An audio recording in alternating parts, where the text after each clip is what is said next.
Quiero agradecerte que te conectes todos los lunes a las 9 de la noche por esta página de la Fundación y por YouTube para ver nuestros programas en torno al arte, la semiótica, el signo, el símbolo, la alegoría que tanto nos apasiona. Hoy, en el 2020, estar conectados realmente es un lujo. Ha sido un año muy complicado para todos.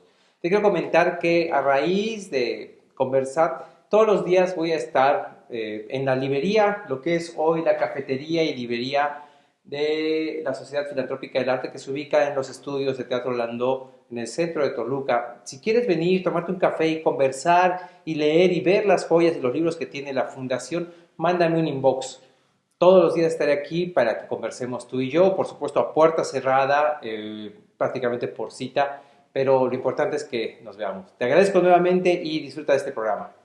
Buenas noches a todos, y bienvenidos a un programa más de Semiótica del Arte, de la muy respetable Gran Logia del Estado de México y de la Fundación Sociedad Filantrópica del Arte. Y hoy tenemos un gran invitado, un amigo que quiero muchísimo de hace muchos años, Rodrigo Imov. Bienvenido al programa, bienvenido de todo corazón. ¿Cómo estás? Muchas gracias, Javier. Pues siempre un placer conversar contigo, tanto en lo personal y tanto cuando hacemos nuestras tertulias.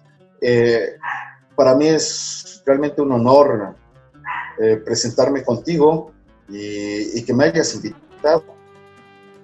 No, pues muchas gracias, Imov, y esas tertulias, por supuesto, con el Isidro, con Abraham. O sea, tenemos que repetirla. Estábamos viendo justamente con Abraham y con Isidro, hoy vi a Isidro en la tardecita un rato, y estamos pensando, no estoy seguro si este va a ser el programa número 26, 27, pero el 30 vamos a hacer un live de seguro por Zoom, y estamos pensando justamente que seas tú, Abraham, Isidro y yo, hablando un tema interesante como las sectas, quizás.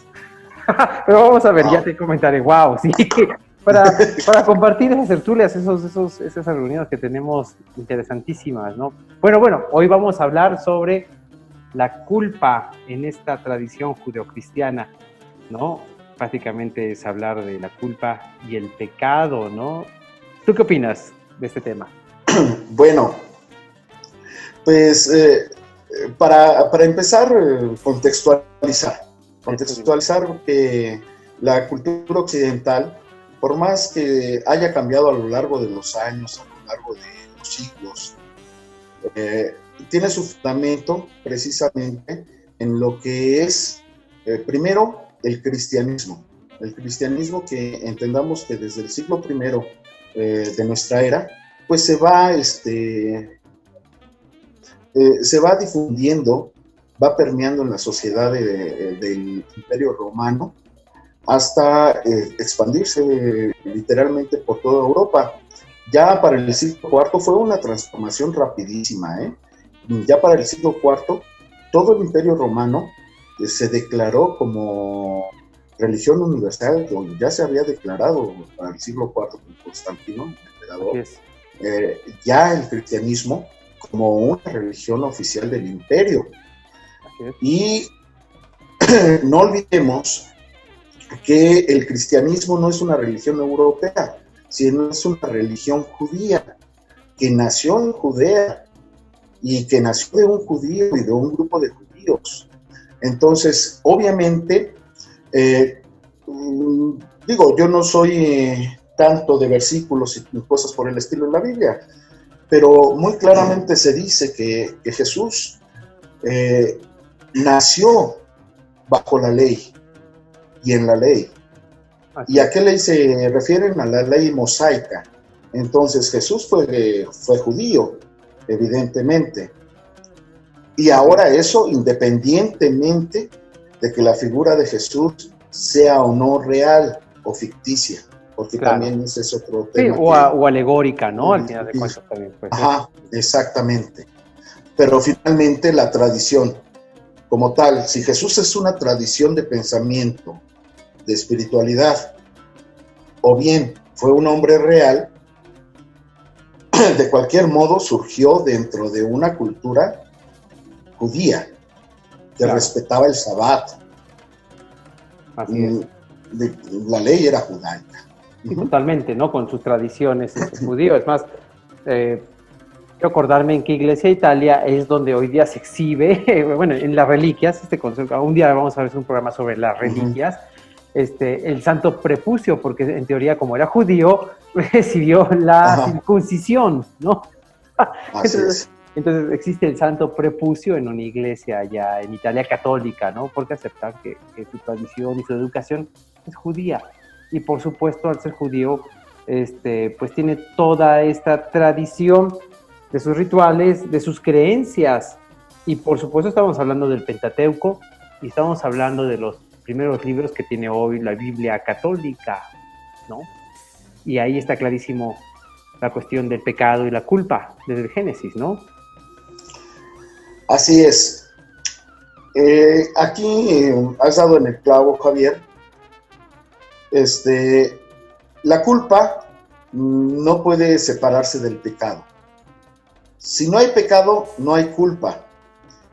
Claro. Y es aquí donde quisiera yo recalcar lo siguiente. Hablamos de una cultura judeo-cristiana precisamente por la introducción del concepto de pecado en la cultura europea. Recordemos que en la cultura europea había muchísimas otras religiones que posteriormente ya el cristianismo, representado por la Iglesia Católica, llamó básicamente herejes o simplemente mundanas a este tipo de religiones, y este tipo de religiones no tenían el concepto de pecado, sino más bien de agradar o desagradar a los dioses, hacer lo correcto o incorrecto, pero no tenían un sentido propiamente moral de los dioses. Los dioses, de hecho, actuaban con muchas características humanas.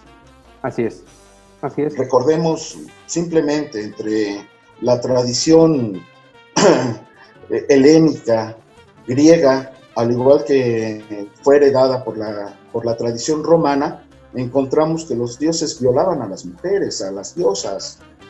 Recordemos que simplemente Medusa era una diosa muy bella. Así es. Y fue violada, ultrajada. De hecho, actualmente se habla de la reivindicación de la Medusa, ¿no? Y son características propiamente humanas, donde el hombre se ve reflejado.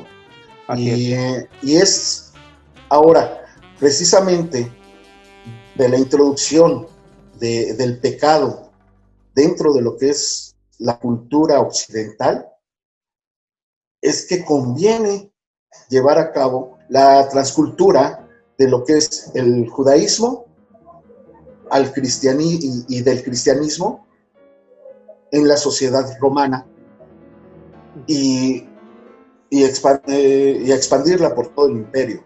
Claro. ¿Por qué? Porque llevaba algo valioso, el concepto de pecado. Y a través del concepto de pecado es que podemos, si somos gobernantes, poder manejar mejor a la masa del pueblo, porque para el gobernante el pueblo es masa, claro. Se malea. Claro. La maleo conforme quiero, pero es precisamente a través del miedo que se me facilita. En pocas palabras, si yo tengo barro en las manos, ¿qué vendría siendo la culpa con esta analogía? El agua que le pongo al barro para hacerlo más manejable. Claro. Estás hablando, acabas de decir la moral, ¿no? La moral es aquí y pues prácticamente la moral es relativa y estamos hablando de que Hay una moral que, en este caso, vamos a irnos hasta atrás, de un poco antes de los romanos, la cuestión antes de Jesús, de los judíos, ¿no? Antes del siglo I, por supuesto, del año cero, de su Pentateuco, de su Torá. Es prácticamente la moral, pues el concepto de moral que tenían ellos es muy diferente al que tenemos hoy día nosotros, ¿o no? ¿Qué tan relativa es la moral para definir esto del pecado, lo que es bueno y es malo? Nietzsche o Friedrich Nietzsche. Hablaba precisamente de la transmutación de los valores. Karl Marx también hablaba de la moral histórica.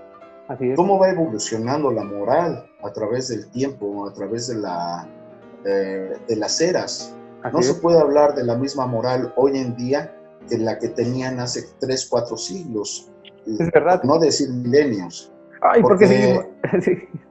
¿Y por qué? ¿Cómo es posible que hoy día, en el siglo XXI, todavía seguimos con esos conceptos tan antiguos?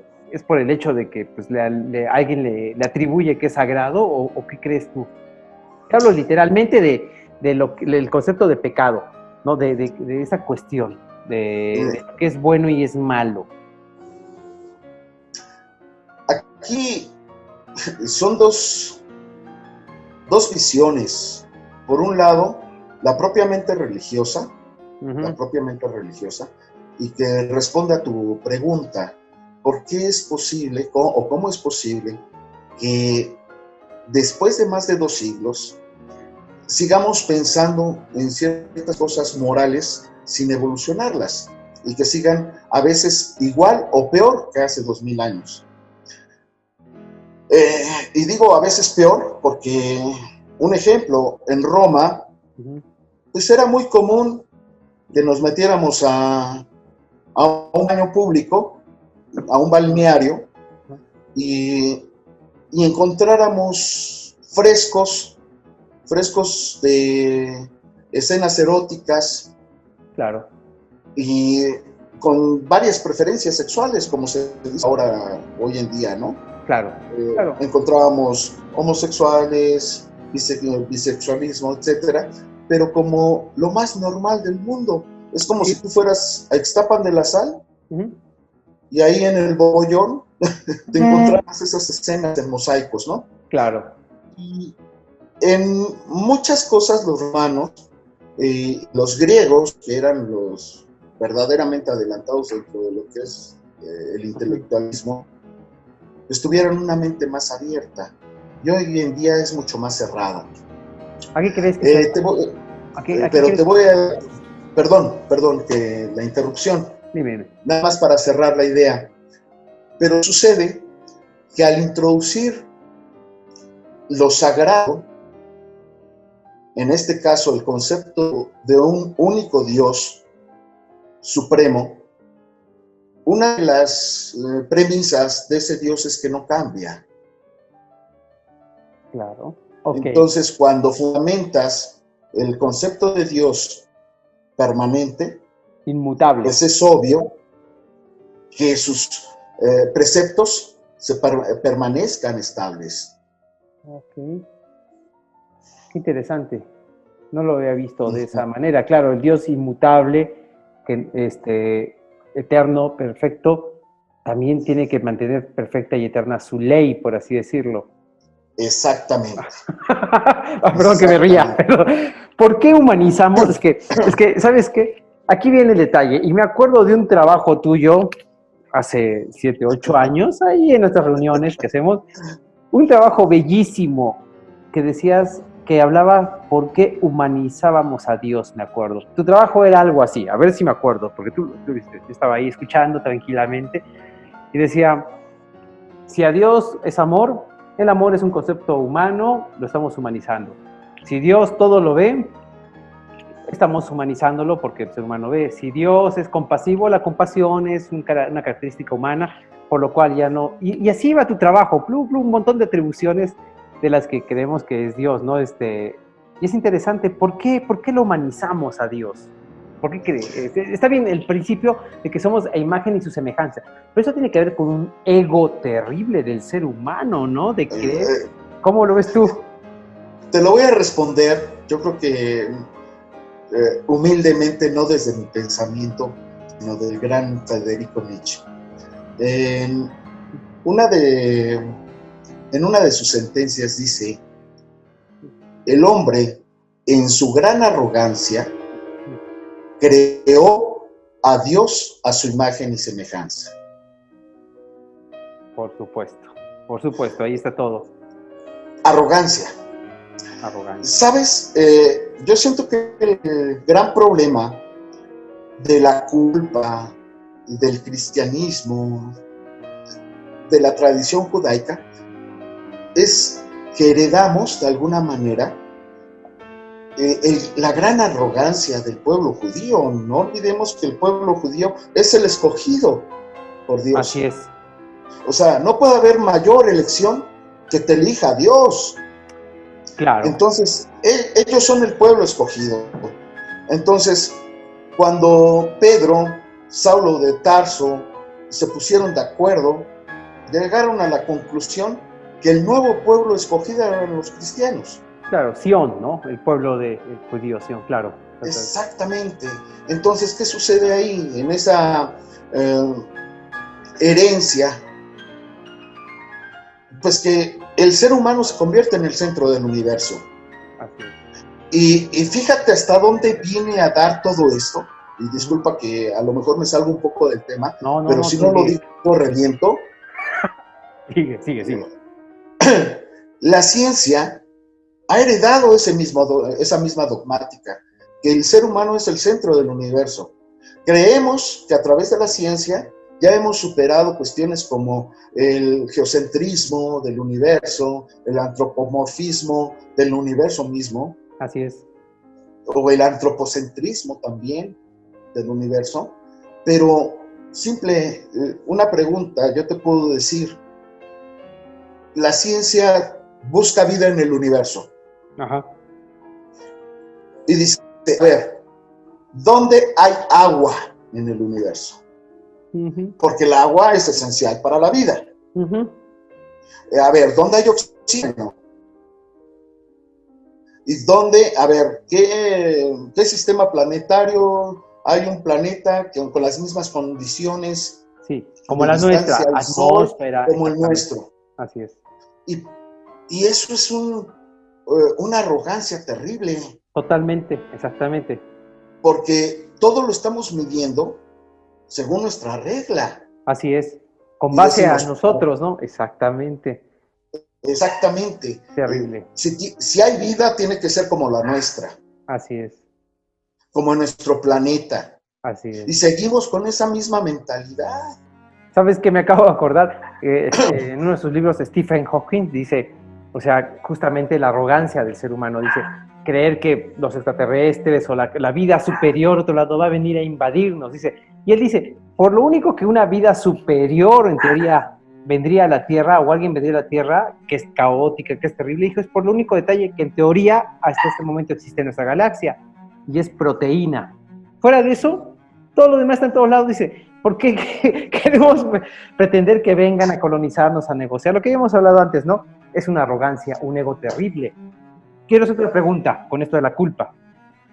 Ajá. La culpa como negocio en como negocio. ¿Cómo lo ves tú? Justo en la tradición judeocristiana, por no decir el catolicismo literalmente, pero como negocio, ¿cómo lo ves tú? Es que debemos de partir que para yo poderte manipular, necesito hacerte sentir culpable. Claro. Y a eso se le llama chantaje.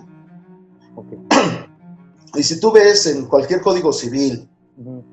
¿Qué es el chantaje? No es otra cosa más que tratar. Uh-huh. Bueno, en el código penal lo maneja como la extorsión. Extorsión. Uh-huh. Claro.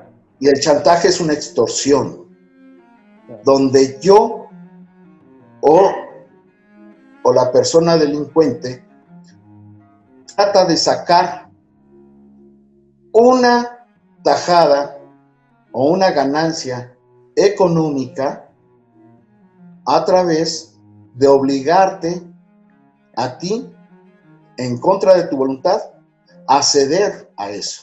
Claro. Pero ¿a través de qué es? Precisamente del sentimiento de culpa. Claro. Ahora, exactamente en eso se basa el gran negocio de las religiones judeocristianas. Y no nada más hablemos de la católica, que es la principal, sino también hablemos de la ortodoxa. Así es. Hablemos testigos de Jehová, todas las denominaciones cristianas. Claro. ¿En qué se basan? En la culpa. En la culpa. Pero fíjate, aquí hay una situación bien interesante, Javier. Dime.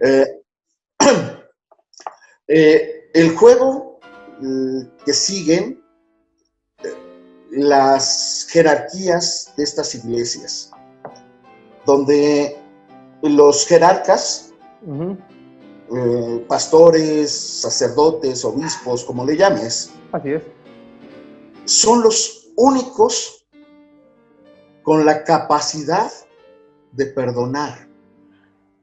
Así es. Son los únicos porque reciben en teoría la inspiración de algo divina. Pero ahora, yo sí quisiera exponerte aquí algo bien particular. Fíjate que si tú analizas, por ejemplo, los 7 pecados capitales, que por cierto, ese fue un trabajo que se quedó ¿guardado? Ahora sí, guardado. Ok. Y nunca salió a la luz. A ver si después tengo oportunidad de compartirlos con vosotros. Si tú te das cuenta, cada uno de los pecados representa un desequilibrio, sí, pero de una necesidad básica, claro, del ser humano. Si recordamos la pirámide de Maslow, ¿sí? Todas las necesidades básicas, como su nombre lo indica, representan o están representadas en el primer escalón de la pirámide. Claro. Es decir, la base, sin las cuales no podemos evolucionar o acceder a bienes superiores. Así es.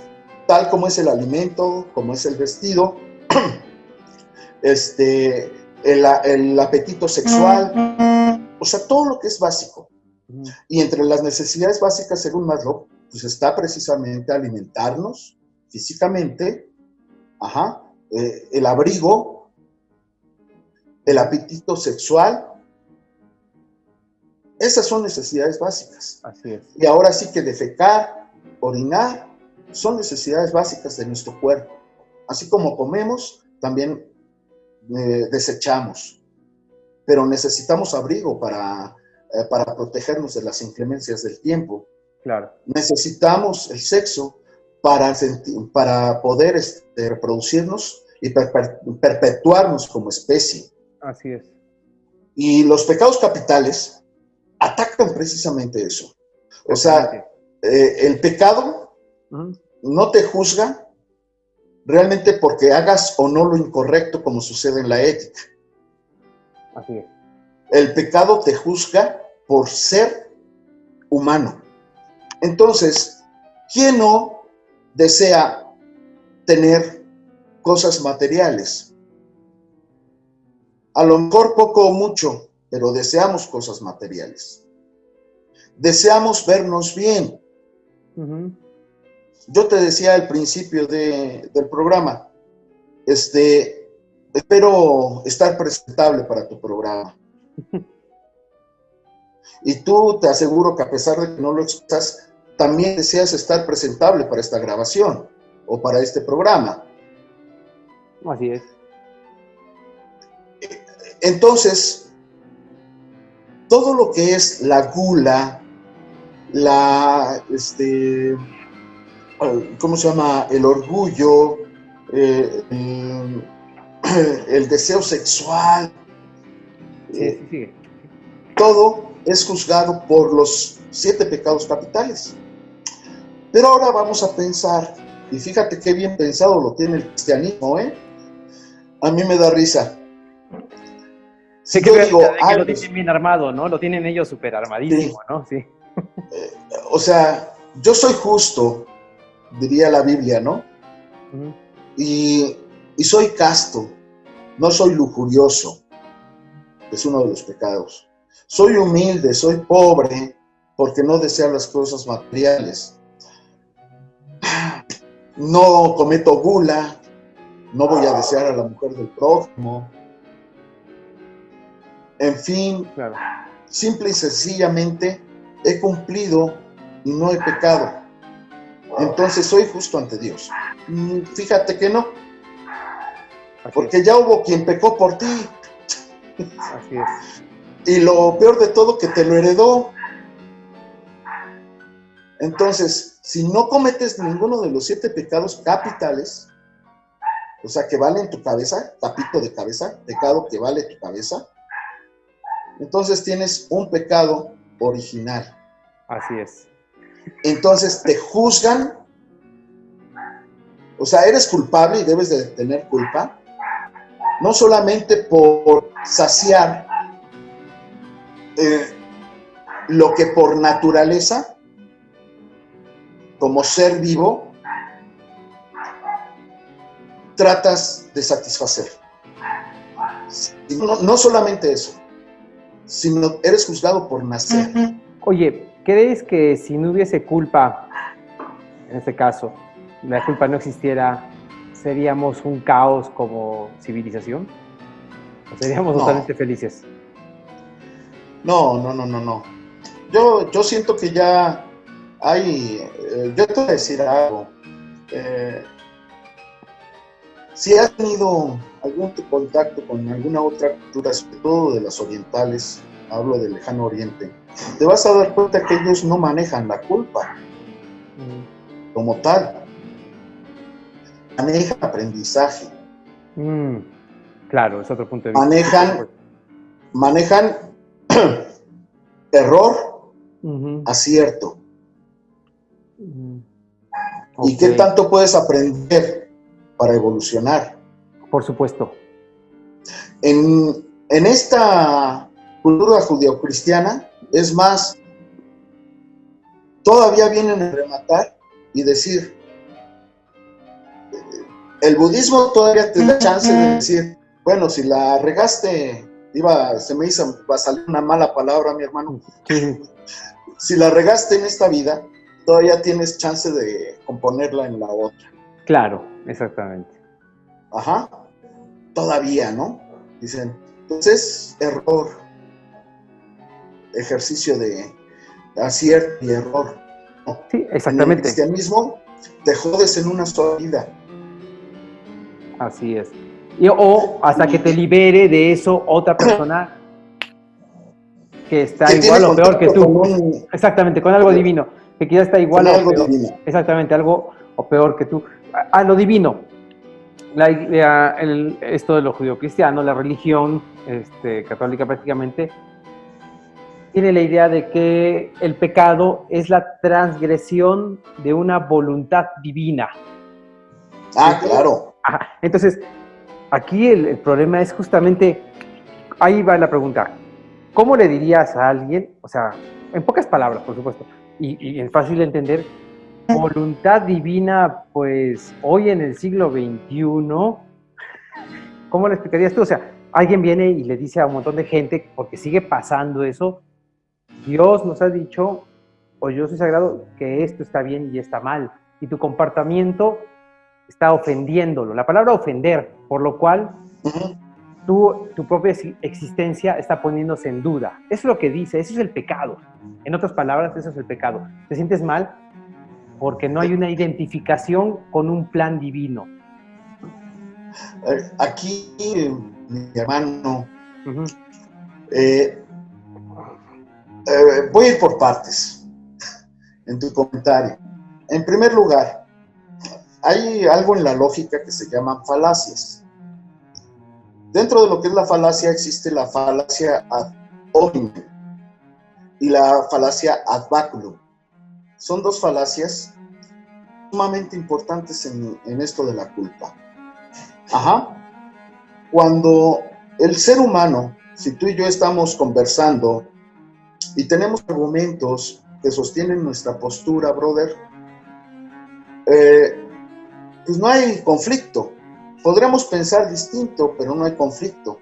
Sin embargo, cuando yo ya no alcanzo a argumentar lo suficiente y tú de alguna manera me ganas y yo me dejo guiar por lo emocional, entonces, lejos de aportar un argumento a favor de mi razón, empiezo a desacreditarte. Y eso se llama falacia ad hominem. Okay. Entonces, la religión funciona para la culpa con esa falacia. Como yo no tengo un argumento racional por el cual yo te pueda convencer de mi religión y de mi dogma, entonces te ataco, te hago sentir mal, básicamente ataco tu reputación para que tú llegues a sentir o aceptar mi propio argumento, por descabezado que sea. Okay. Esa es la primera falacia. La segunda, la ad baculum, es cuando yo, en pocas palabras, uso el argumento de alguien con más autoridad que yo para darle firmeza a mi argumento propio. Como cuando tú dices, ¿sabes qué? Es que Einstein decía que sí existía Dios, por lo tanto sí existe. Claro, porque estás apoyándote en algo superior, entre comillas, alguien más capacitado, claro. Exactamente, pero pues nada más superior que Dios. Así es. Y si yo digo que Dios lo dice, pues va a ser más fácil que tú lo aceptes. Qué terrible, seguimos en la Edad Media, ¿eh? O un poquito más atrás. Oye, Imo, el sufrimiento prácticamente todas las religiones lo ponen justamente como un requisito para poder elevarte de alguna manera, ¿no? Los caballeros, el sufrimiento, la culpa, el pecado, el flagelarte y el dominar el cuerpo, el resistir, la templanza e ir subiendo. ¿Cómo lo ves tú el sentimiento, la culpa? O sea, ¿realmente sí se necesita o no se necesita justamente en esta templanza? Yo creo que son cuestiones de orientación, brother. ¿En qué sentido lo digo? Es un discurso, un doble discurso. Porque si yo como religión me conviene que seas pobre y sigas pobre, a ti pueblo, te voy a hablar de que el sufrimiento es un requisito indispensable para llegar a la salvación. Claro. Y qué mejor ejemplo, y aquí entra otra vez la falacia ad baculum, qué mejor ejemplo que Jesús. Si lo hizo él, que era Dios, cuanto menos tú, ¿no? Claro. Entonces, falacia ad baculum. Y la falacia ad hominem, todos hemos pecado. Claro. Entonces desacredito a la raza humana desde su origen. Claro, desde el pecado original. Exactamente. Que a todos nos fue heredado. Así es. Eso es una. Entonces el sufrimiento, como eres culpable, eres merecedor de sufrimiento. Claro. ¿Ya ves cómo funciona? Así es, por supuesto. Sin embargo, el otro discurso que no llega al grueso de la población es el de Jesús resucitado. Así es. El Jesús Rey. Así es. Que ese es para los ricos, para los que tienen el poder. Así es. Entonces, tú como gobernante representas a Jesús glorioso, a Jesús sin mancha, a Jesús purificado, ya no el sufrimiento, sino merece ser alabado. Así es. Porque no representas, y otra vez falacia ad baculum, no representas la autoridad humana, sino la divina. Así es. Entonces, sí, el sufrimiento es muy importante para esta cultura. Por supuesto, porque no habría la cuestión piramidal, no existiría, se caería todo. Es necesario el sufrimiento. Exactamente. La culpa como negocio, como un agente de manipulación y a la vez de mantener ese organigrama estructural, sí, por supuesto, para que prevalezca tantos años y siglos. Ahora, mi hermano, quiero contraponerlo con la otra visión. Hace rato me preguntaba si a lo mejor no quedó clara mi respuesta, de que si no hubiera culpa, ¿qué tanto orden o caos habría en la sociedad? Así es. Yo te voy a decir que si cambias la palabra sufrimiento por trabajo y disciplina, cambia totalmente la visión y la orientación de lo que es el esfuerzo. Claro. ¿Por qué? Porque si yo voy a trabajar en un sentido culpable, me merezco un trabajo que me joda, me merezco un trabajo que me haga sufrir. Pero si yo lo que quiero es crecer y ser hombre libre y aparte autodenominarme de buenas costumbres, voy a buscar un trabajo que me haga sentir pleno. Por supuesto. No humillado. Culpa trae, yo creo que es la raíz de muchos males. Y enfermedades, ¿no? O sea, enfermedades. Sabemos hoy día que las tristezas, las depresiones generan diabetes, cánceres. La culpa es terrible, por supuesto. Y es que, por ejemplo, el cáncer, diabetes, es más, un malestar estomacal crónico está ligado a sentirte culpable. Por supuesto. ¿Por qué? Porque eres merecedor de sufrimiento. Y lo generas y lo traes y tú mismo lo realizas en ti, por supuesto. Y ahora, otra pregunta también. Esta a lo mejor yo la lanzo a ti. No sé qué pienses, ¿no? A ver, dime. Pero antes del cristianismo, antes del judaísmo, pues por ahí también existió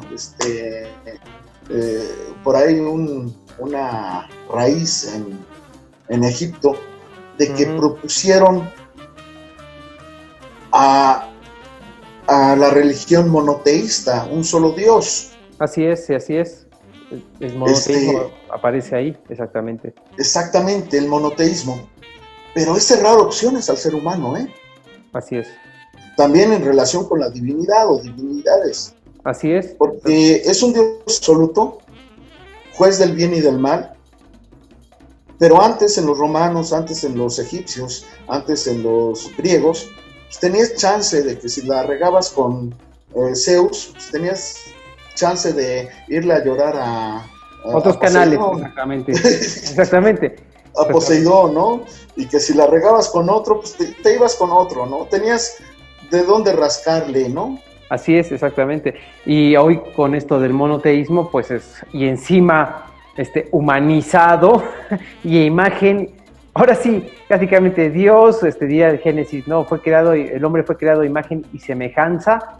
Le faltó poner del Papa, porque fuera de eso, el concepto del hombre con Dios, pues es muy limitado, es muy a conveniencia de este grupo, y sí considero igual que tú, como lo dices, ¿no? El cambiar a un concepto nada más, en este caso Dios trino, limita, esa sería la palabra, limita, no libera, limita, ¿no? Pero vamos a pensar que si la hormiga llegara a tener conciencia y dijera, ¿cómo es posible que yo no sea como el ser humano? Ajá. Es que crees, nunca lo vas a hacer. Y todavía la hormiga reina les dice, como no pueden llegar a ser como un ser humano, entonces son culpables. Claro. Sí, exactamente. Ese es al final de cuentas la forma de pensar, la filosofía de pues estas religiones, ¿no? O sea, la culpa es un mecanismo que definitivamente amalgama, tornilla, empalma, funciona de alguna manera con base justamente en este concepto de Dios, que lo han trabajado y perfeccionado como comenzamos la charla desde el Concilio de Nicea y que termina prácticamente en Trento, ¿no? en estos concilios que cada cierto tiempo hacen justamente para reafirmar su fe y para reafirmar, pues para tratar de amalgamar y adecuar el concepto de Dios, hombre, culpa, negocio a cada momento social, ¿no? Realmente es eso. Y va más allá, ¿no? Recordemos que ya hubo otros concilios, como el Concilio Vaticano I, Concilio Vaticano II, ¿no? Sí. Y que se sigue hablando de la culpa. Totalmente. Y más allá, añade nuevos pecados, ¿no? Como el pecado social, el pecado ambiental. El ambiental, que es ahorita el que tiene como 4 o 5 años, que justamente sacó el actual Papa, si no me equivoco, fue con el Laudato Si, no sé si lo has leído, está ahí en internet, y habla pues ahora sí te pone que el ser humano es un desastre en la cuestión ambiental, ¿no? Y ahí lo sustenta y la culpa y todo eso es terrible. Y ¿sabes qué? Te lo comento, al final termina diciendo este Papa que la única solución para esta humanidad es un solo gobierno. Así lo pone, ¿eh? Claro, es obvio. Sí. Mira... Pero bueno, yo creo que ese va a ser otro tema y donde vamos a meter, ¿no? Más adelante. No, es que tiene que ver. Sí, eso sí, tiene que ver. ¿Quién fue? Heidegger. Hablaba de que la esperanza es el peor veneno del humano. Sí. Porque alargaba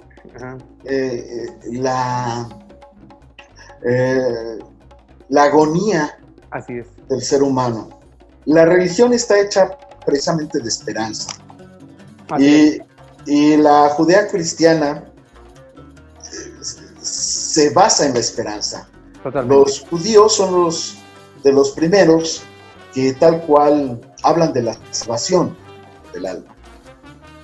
Los cristianos lo llevan a niveles insospechados, ¿no? Así es. El cielo, el infierno y la introducción en el siglo VII, fíjate, hasta el siglo IV y VII, del infierno y de la figura de Satanás. Así es. Y es que yo si no digo Satanás, reviento, ¿eh? Lo sé totalmente, lo sé, Imhoff, lo sé. Entonces, aquí la situación es que nos dicen siempre que hay una esperanza después de la muerte. Así es.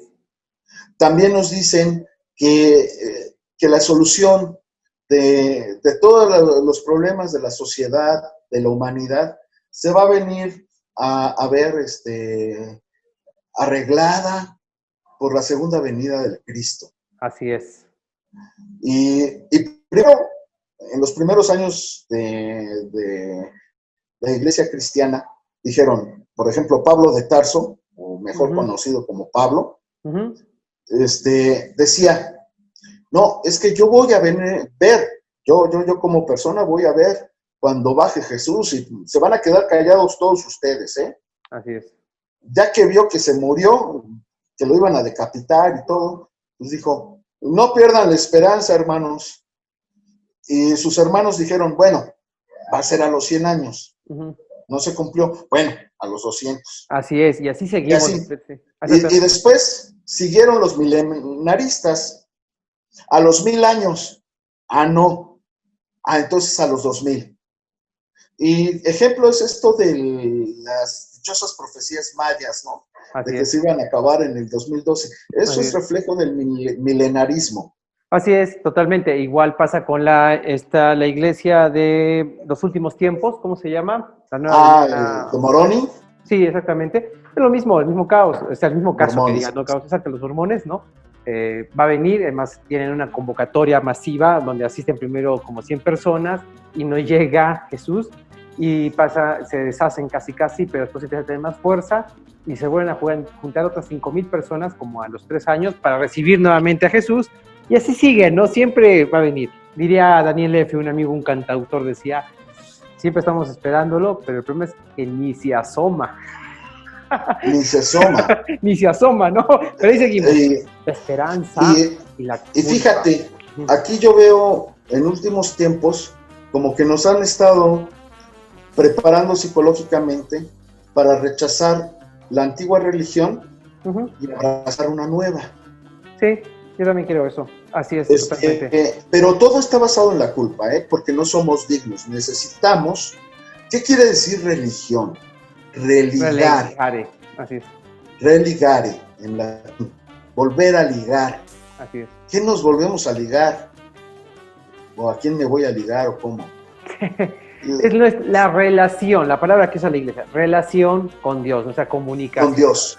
Volver a ligar al hombre con Dios. ¿Y qué nos impide esa relación con Dios? La culpa, el pecado. Entonces, lo que se viene gestando a través de Hollywood, de programas como History, el otro Discovery, es que existe la vida extraterrestre. Así es. Que al igual que cuando se gestó el monoteísmo, al igual que cuando se gestó el politeísmo,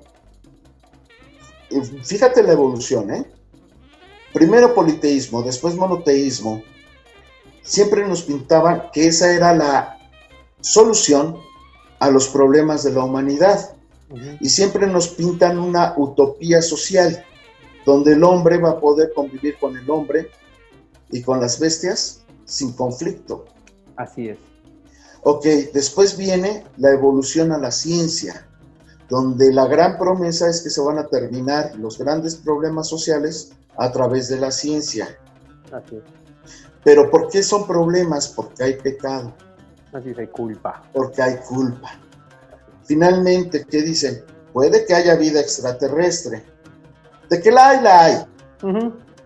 O sea, es impensable que en tantos millones de miles de estrellas no exista por ahí un planeta que tenga una alga marina. Así es.